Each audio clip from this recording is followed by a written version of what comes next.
right, what's going on, fam? So before we get into this Q&A, I just want to let you guys know that the person that just filmed the edit that you guys just watched, which I know you guys probably just loved, is Ethan Hoover. So his name is Ethan Hoover, and I'm gonna put his Instagram down below. So it's gonna be the first link.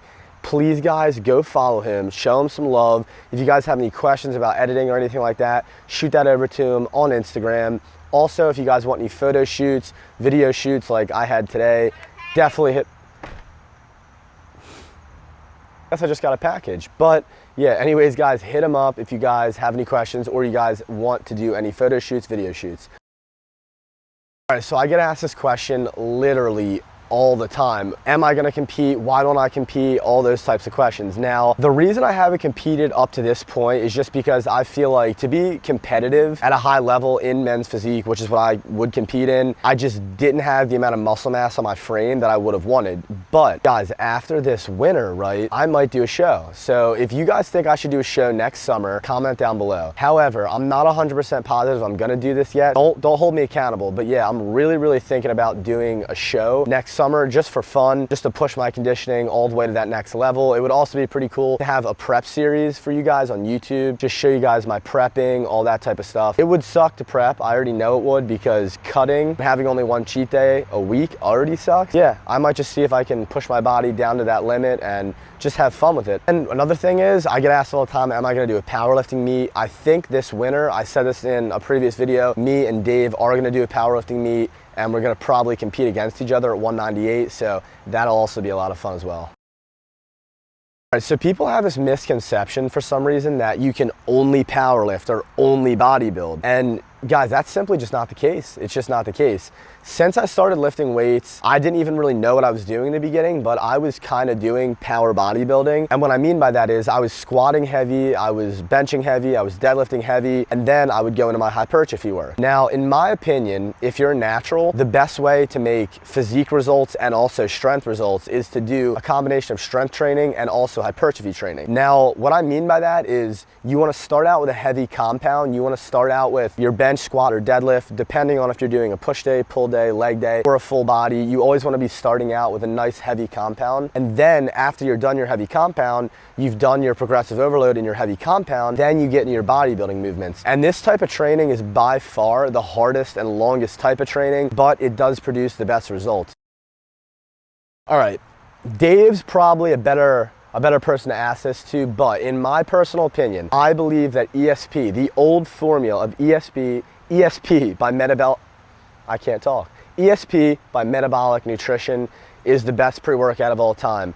Way back in the day when me, Dave, and all of us used to still train at Island, I would take a full scoop of ESP, and that shit had me off the wall. Like, I'd be up for 30 hours after taking a massive scoop of that ESP, and I would hit some massive PRs. And then after the gym, I would just feel all wiry and stuff. So I usually don't take any like massive pre-workout doses anymore. I usually just take like a Monster or something light. But if you're a pre-workout junkie, you need to get your hands on that old ESP by Metabolic Nutrition formula. Don't be fooled, because the new one apparently sucks. Edge of Insanity is another really good one. And you have like Mr. Hyde. Those are some really good strong ones. And then some lighter ones. My Protein has a really good light one. If you guys just want like 175, 200 milligrams of caffeine, that's a really good one. Or just like a Monster energy drink. Those are also really good if you just want a light pre-workout, or even a coffee, obviously. So I have a good amount of things in my gym bag. I actually need a bigger gym bag because I'm always trying to frickin' zip that thing, and the zippers pretty much rip every time. I have to put them back on, but that's a whole nother story. What I have in my gym bag is squat shoes. I have Addy Powers by Adidas, so the Adidas Addy Powers. I have a Forever lever belt by Inzer. Now, there's two different types of Inzer belts. Well, there's a few different types, but the two main popular ones are the prong belt and the lever belt. The lever belt is significantly better. So if you're gonna buy an Inzer belt, or any belt for that matter, buy an Inzer lever belt. They're absolutely awesome. You will not regret it. Just look it up, look up some reviews on it. They're really good. Then I also have SBD knee sleeves, which in my opinion are the best knee sleeves out there. A lot of people like the strong sleeves, and they are great, but just in my opinion, SBDs have a few things that set them above them. Like they just sit on your knee significantly better, and they don't give you as much poundage as most of those strong knee sleeves, which is good for me because I'm not trying to get a lot of weight out of my knee sleeves. I'm just trying to keep my knees warm and keep them healthy. I also have a yellow slingshot, the Mark Bell slingshot.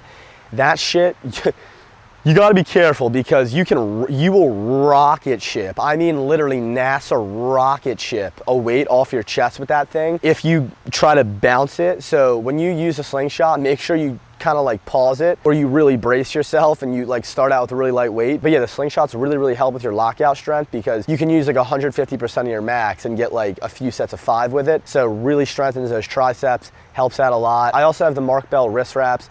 Not sure which ones they are. I believe they're the gangster wraps, but I absolutely love them.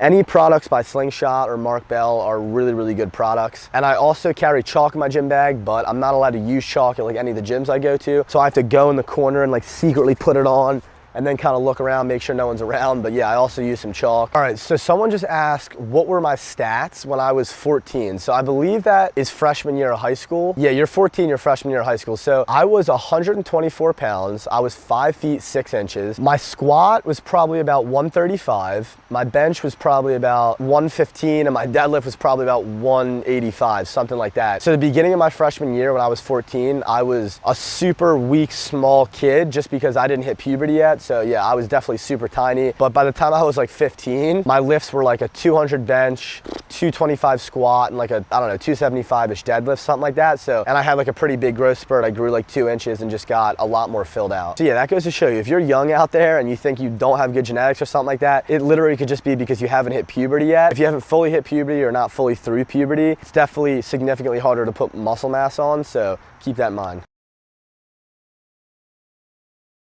I like this question a lot because this is something that I struggled with a lot when I was just starting to gain some muscle mass and I was like kind of a noob when it comes to lifting. This all depends on how much muscle mass you've gained, how much strength you're trying to gain, and where you really want to go with lifting. Because if your goal is to get as big as absolutely possible and gain as much muscle as absolutely possible, you should probably just go in like a good 1 to 2 year bulk. If you're younger, you're a teenager, or even if you're older and you're kind of skinnier, you should probably go in like a really long bulk. Let's just say you're naturally kind of a bigger person, you already have a little bit of muscle and you're benching like 225 and you feel like if you cut down you're gonna look pretty good, but you haven't remotely milked all your nude gains out, then at that point you can go for a cut. Basically, I just recommend, if you haven't milked all your nude gains, not to cut down to a super low body fat, like well under 10%. If you've only been lifting for like 6 months to a year and you have a little bit more body fat and you want to see that you look like a little bit leaner, definitely go for like a mini 2-month cut and then go back on your bulk. But definitely don't try to get super shredded until you've established like a really good base. And that's something that I did, and I thank myself for it a lot, because if you're someone who's new into lifting, if you're not actually overweight, it's better to be in a surplus and actually gain muscle and strength. So in the long run, you can have a way better physique when you do get shredded. But yeah, there's nothing wrong with going on like a 1 to 2 month mini cut between the time that you're bulking, just to kind of shred down that body fat so you don't get too fat, and also to see where your progress is. Have I ever sniffed pre-workout?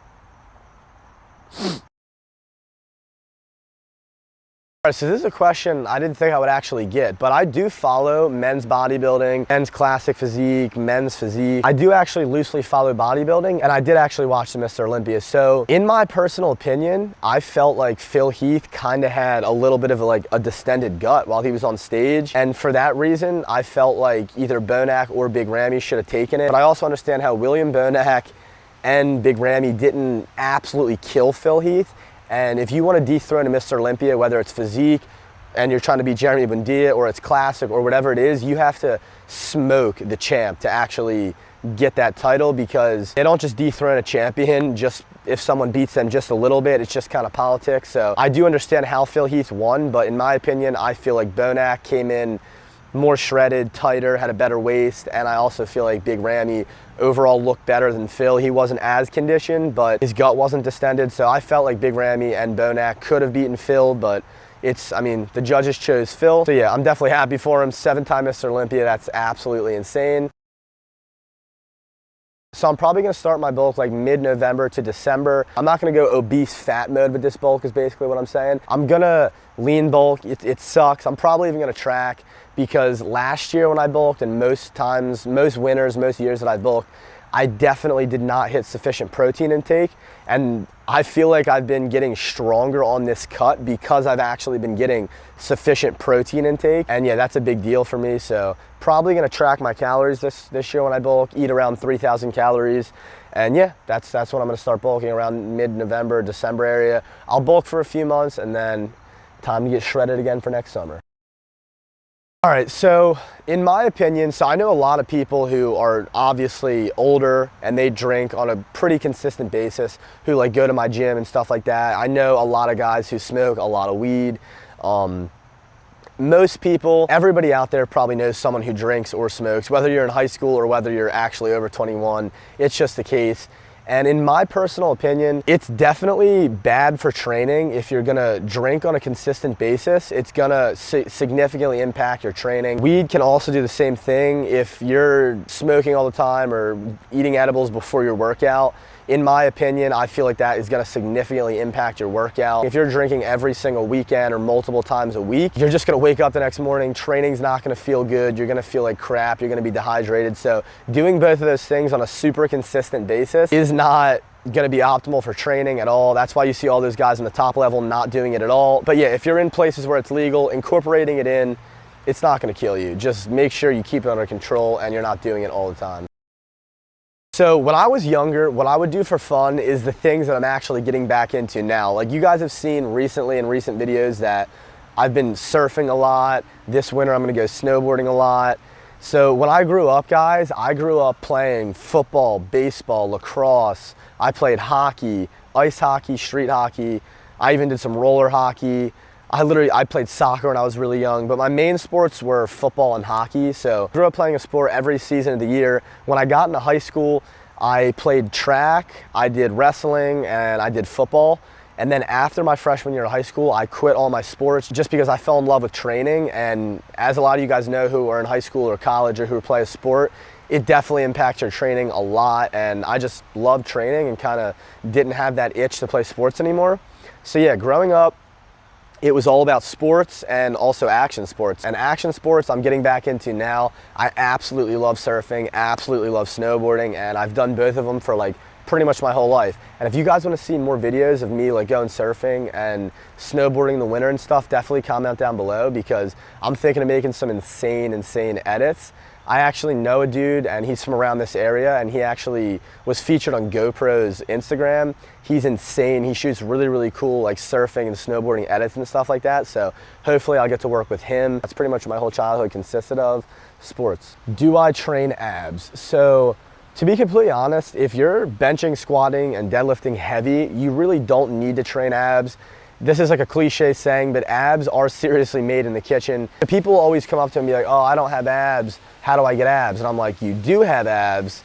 They're just underneath all that fat. Some people have more developed abs than others. If you train abs, it will help develop them more. For me, my training sessions are just so long and I usually don't have time to train them. And like I said, when you squat and deadlift heavy, that actually does help build your core. So yeah, I don't train them, but it will help you out to train them. One thing I would say is I wouldn't train them super heavy because it can give you a bulky waistline.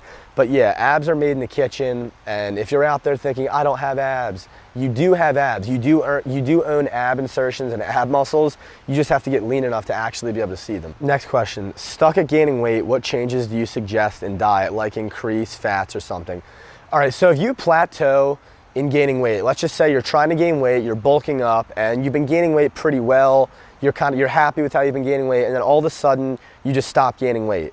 Now the reason why you stop gaining weight is because you're either inconsistently hitting the amount of calories you need to be hitting to gain weight. Like one day you're eating a super low amount of calories, the next day you're eating a super high amount of calories. That can be a reason why you're not gaining weight. Or if you're tracking your calories and you're eating a certain amount every day, then that means you're not eating enough, so you have to increase the calories. So basically, if you're bulking and you're trying to gain weight, just make sure that every single day you're consistently eating in a surplus and you should be good. You will continue to gain weight if you do it like that. I usually recommend people who are beginners, who don't really know how many calories they need to gain weight or they're just not really sure how to eye out food properly while they're bulking, I would recommend to track your calories so you know exactly how many calories you're eating every single day. And if you need to increase the calories, you can easily do it and track how much you need to increase it or how much you don't need to increase it to be gaining weight at a proper rate. There's been certain days where I go into the gym or even before I get into the gym where I feel like absolute shit, I don't want to train, but I have an overall goal in my head. Bodybuilding, powerlifting are two things that I absolutely love. So if you push through on those days that you do feel like shit, then those good days that you have, which for me are most days in the gym, are going to be significantly better. You're going to be happy with yourself that you didn't just give up and not go to the gym on those days. But overall, I mean, I've never wanted to stop bodybuilding or just become a fat ass or something like that. And the thing is, to truly get a really good physique, to get really, really strong, it has to be something that you naturally love. Like when I first started lifting, I absolutely loved it. I mean, I fell in love with it immediately. It was something that I didn't do just to go get girls, or I didn't do it to start a YouTube channel. I did it because I was always athletic. I always loved sports and I was always competitive. I still am. And it was just something that I knew I could do for the rest of my life. I knew I was going to have to give up sports eventually that I was competing in, but I said to myself, hey, I could always compete with myself if I do bodybuilding, so why not give this a shot? And yeah, that's kind of how I started. I just absolutely love going into the gym. I started seeing results, it made it even better. Same thing with my strength. I just loved progressing week by week, month by month, year by year. And even on the shitty days, the days that I don't really feel like going to the gym, it's still something I'd rather do compared to a lot of other things that I have to do. But yeah, anyways guys, that's gonna wrap up this Q&A. I don't wanna make it too long and drawn out. If you guys like these Q&As, these little sit downs, 1v1, mano-y-mano, let me know, comment down below. And yeah, hopefully I'll start filming these like once a month. Definitely feel like it helps a lot of people out, and I really, really enjoyed doing these anyway. Just talking to you guys. Last time I did a Q&A, I was with Cornelius, which it was definitely a really good Q&A. I got good feedback from it, but wanted to do one 1v1. Yeah, it's pretty much it for this one. I have a lot of absolutely insane content coming soon. Some traveling stuff, some reckless ideas. I'm gonna pepper spray myself in the face most likely and try to bench. I'm gonna be doing some gym trolling. It's gonna get crazy, guys. So yeah, definitely stay tuned, and I'll see you guys in the next one. Signing off.